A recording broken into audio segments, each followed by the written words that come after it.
வணக்கம். இன்னைக்கு நம்ம பார்க்க போறது கல்யாணம் ஆகாதவங்களின் கவலைக்கிடம்.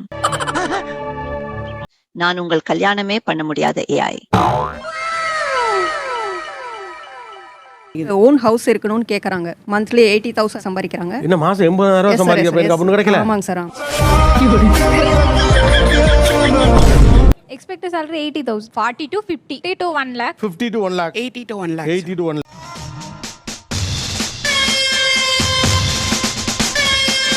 இதே நீங்க பொண்ணு வீட்ல கேட்கும்போது இத்தனை சவரன் போட்டுதான் ஆகணும், கார் வாங்கி தரணும், ஸ்கூட்டர் வாங்கி தரணும், அப்புறம் ஆடி மாசத்துக்கு இத்தனை சீர் வைக்கணும், அவனுக்கு ஒரு புல்லட் வாங்கி கொடுத்து, பேண்ட் செட் வாங்கி கொடுத்து, ஒரு தொப்பியும் வாங்கி கொடுத்து. 22 வயசு காலேஜ் முடிக்கிறான், வேலைக்கு எப்ப போறான்? இன்னும் 4 வருஷம் போறானா? 4 வருஷம் எவ்வளவு சம்பாதிக்க முடியும்? இருக்கிற கடனோட வாங்கி தான் வீட்டை கட்ட முடியும். எல்லாத்துக்கும் இஎம்ஐ போட்டாகணும். அவன் திருடிட்டு வர போறல எவனுமே. காலேஜ் முடிச்சு 5 வருஷம் அவனோட ப்ரொஃபைல செக் பண்ணுங்க முதல்ல. நீங்க ஏன் இஎம்ஐ இருக்கும்போது கல்யாணம் பண்ணிக்கிறீங்க?